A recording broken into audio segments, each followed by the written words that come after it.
ठंड बस आने ही वाली है, शीतलहर चलने वाली थी, लोगों को शीतलहर से कंपकपी लगने वाली थी। मगर ये ठंड लोगों को कंपकपाती उसके पहले ही धमाकों ने लोगों को दहला दिया, लोगों को कंपकपा दिया।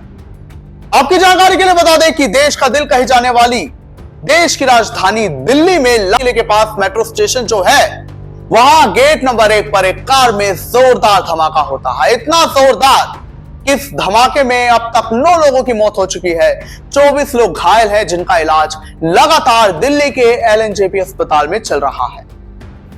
अब ये सवाल बेशक आ चुके हैं, इनके जवाब भी मिल चुके हैं। धमाका कहां हुआ, कब हुआ, कैसे हुआ, लेकिन एक सवाल यहां पर गहराया हुआ है, जो गहन जांच का विषय है कि धमाका क्यों हुआ, किसने किया, कैसे करा दिया, ये क्या पूरा कनेक्शन इतने दिन से चल रहा था। अब आपको एक बात पर गौर करना है, गौर इस बात पर करना है कि बीते दिन ही हरियाणा के फरीदाबाद में जो गांव धोज है, वहां के किराए के मकान में, जहां पर कश्मीर का रहने वाला डॉक्टर आदिल अहमद, उसने किराए का मकान लिया था, वहां पर 300 किलो आरडीएक्स बरामद किया जाता है। 3 डॉक्टर जम्मू कश्मीर के गिरफ्तार किए जाते हैं। लखनऊ से लेकर फरीदाबाद तक के ऑपरेशन चलाया जाता है, जिसमें बाद में 3000 किलो तक आरडीएक्स बरामद किया जाता है। तो ऐसे में कल ही ये अलर्ट हो गया था कि कुछ बड़ा करने की साजिश हो रही थी, कुछ दहलाने की देश के लोगों को बड़ी साजिश हो रही थी। फरीदाबाद दिल्ली एनसीआर का हिस्सा है। ये भले ही खबर कल आ गई कि वहां पर एक मकान में 300 किलो आरडीएक्स मिला, लेकिन शाम आते आते दिल्ली ही दहल गई। दिल्ली के लाल किले के मेट्रो स्टेशन के पास धमाका हो गया। अब इस पर तमाम खबरें बने, लेकिन हम फिलहाल ये जो धमाका हुआ है इसके हरियाणा कनेक्शन पर आते हैं। हरियाणा कनेक्शन ये है कि जिस कार में धमाका हुआ वो हरियाणा नंबर की थी। इसका मालिक मोहम्मद सलमान बताया गया, जिसके बाद जो ऑपरेशन की टीम थी उन्होंने सर्च अभियान चलाया। वो गुरुग्राम में, जहां पर ये मोहम्मद सलमान रहता था पहले किराए पर, वहां गए। उसके मालिक ने कहा कि वो तो कोरोना में छोड़कर चला गया, तो वो उसे सोहना की एक जगह जहां पर वो फिलहाल किराए पर रह रहा था मोहम्मद सलमान, वहां गई सर्च टीम दिनेश, जो मकान मालिक था, उसे हिरासत में लेकर। जिसके बाद मोहम्मद सलमान सोता हुआ अपने उस मकान में मिलता है। वो कहता है कार मेरी नहीं है, मैंने कार बेच दी। उसने तमाम कागजात भी दिखाए। उसने कहा कि मैंने ये देवेंद्र नाम के शख्स को बेची। आपकी जानकारी के लिए बता दें कि मोहम्मद सलमान ने कहा उसने पहले कार नदीर नाम के शख्स से खरीदी, बाद में देवेंद्र को बेची। बाकायदा इसके कागज भी सूत्रों के हवाले से जानकारी मिली है कि उसने दिखाए हैं। तो सवाल यह है कि देवेंद्र को कार बेचे जाने के बाद इस कार का हुआ क्या। उस पर जानकारी है कि देवेंद्र ने भी इसे बाद में अंबाला के गोदाम में बेच दिया, और उसके बाद से इस कार का क्या हुआ, कहां इसकी खरीद फरोख्त हुई, कुछ भी बीच का पता नहीं है। हां, बेशक इतना पता है कि इसी कार में धमाका हुआ लाल किले के पास। और अब सर्च टीमें, ऑपरेशन की जो टीम है और खुफिया एजेंसियां हैं, इस बात को खंगाल रही है कि ये कार बाद में देवेंद्र के पास से कहां कैसे गई, किसने इसे खरीदा और ये धमाके में कैसे काम आ गई। और बड़ी जानकारी यही है कि आखिर बीते दिन ही 3000 किलो तक आरडीएक्स बरामद किया गया। 3 डॉक्टर्स कश्मीर के रहने वाले थे, इन्हें गिरफ्तार किया गया। तो आखिर कुछ हो क्या रहा था, और उसी शाम को ये धमाका हो जाता है।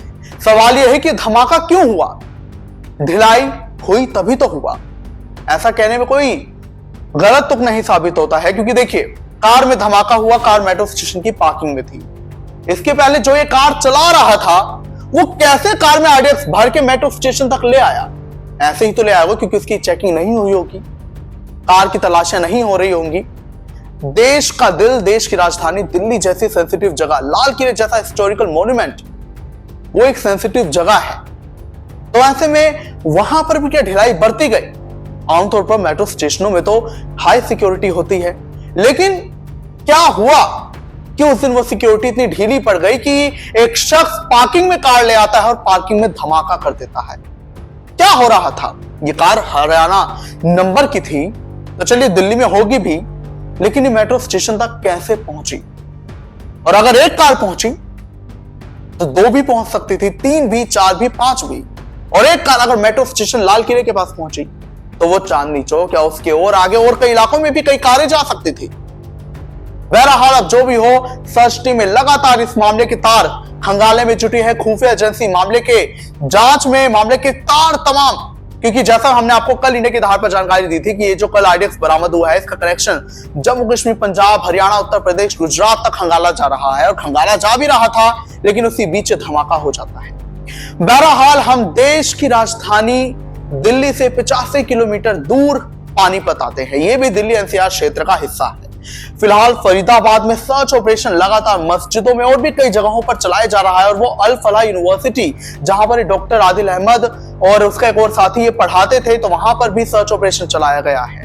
सोनीपत में कड़ी सुरक्षा है क्योंकि दिल्ली से बॉर्डर साझा करते हैं और हरियाणा के कई जिले दिल्ली से बॉर्डर साझा करते हैं। पानीपत दिल्ली एनसीआर क्षेत्र में है, लेकिन इसी पानीपत का जो रेलवे स्टेशन और बस अड्डा जो कि बहुत बिजी है, यहां से रोजाना हजारों लोग दिल्ली आना जाना करते हैं। तो ऐसे में वहां पर क्या हालात रहे, आप इस ग्राउंड रिपोर्ट में देखिए, देश का दिल कहा जाने वाला दिल्ली, देश की राजधानी दिल्ली में कल 10-11 करते हुए एक आतंकी हमला कह सकते हैं वो हुआ है और एक कार में भीषण धमाका हुआ जिसमें 8 लोगों की, और अब तो जानकारी है कि 9 लोगों की मौत की खबर है। वहीं 24 से ज्यादा घायल है जिनका इलाज फिलहाल दिल्ली के LNJP अस्पताल में चल रहा है। बहरहाल अभी आप मुझे पानीपत के रेलवे स्टेशन पर देख पाएंगे। इंडिया की धार की टीम यहाँ पर पहुंची है, ये आपको दिखाने के लिए, खुद ये परखने के लिए कि यहाँ पर आखिर सुरक्षा के इंतजाम क्या है, क्योंकि देखिए पानीपत दिल्ली एनसीआर में आता है और यहाँ से कई लोग रोजाना दिल्ली से आना जाना करते हैं। कोई आता है दिल्ली से तो कोई जाता है दिल्ली को काम के लिए, अधिकतर हैं ऐसे लोग।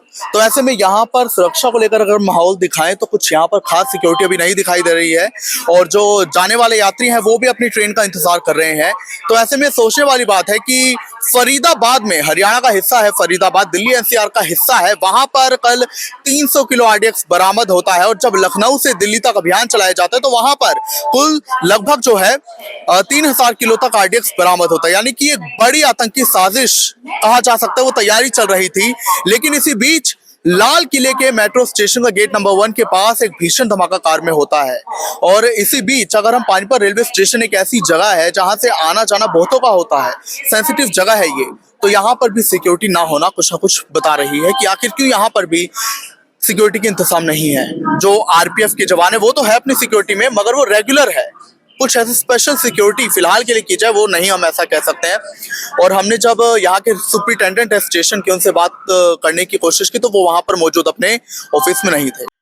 अब देखिए 10-11 करते हुए दिल्ली में धमाका हो गया। 10 नवंबर 2025 तारीख तो याद रहेगी। अभी ये खुफिया एजेंसियों का काम है, देश की सुरक्षा बलों का काम है कि अब ऐसे और धमाके ना हो। जिन्होंने धमाका कराया है, किन संदिग्ध परिस्थितियों में धमाका हुआ, इन आरोपियों को जल्द गिरफ्त में लाया जाए, क्योंकि देश की राजधानी में कई लोग आते जाते हैं, आते जाते क्या कई लोग रहते हैं, पूरा भारत दिल्ली में बसा है। तो ऐसे में और ऐसी साजिशें ना हो। मुंबई ने ये हमले देखे, 26/11 मुंबई ने देखा, 10/11 दिल्ली ने देख लिया। अब देश की और कोई राजधानी या देश का और कोई शहर, कोई और 10/11 या फिर 26/11 न देखे। और आप अंत में जरूर ये कहें कि क्या वाकई में ढिलाई थी, तब ये साजिश कहीं ना कहीं कामयाब हो पाई। क्या सुरक्षा बलों को और टाइट करना चाहिए, क्या सिक्योरिटी और टाइट की जानी चाहिए सेंसिटिव इलाकों में, हमें जरूर बताएं।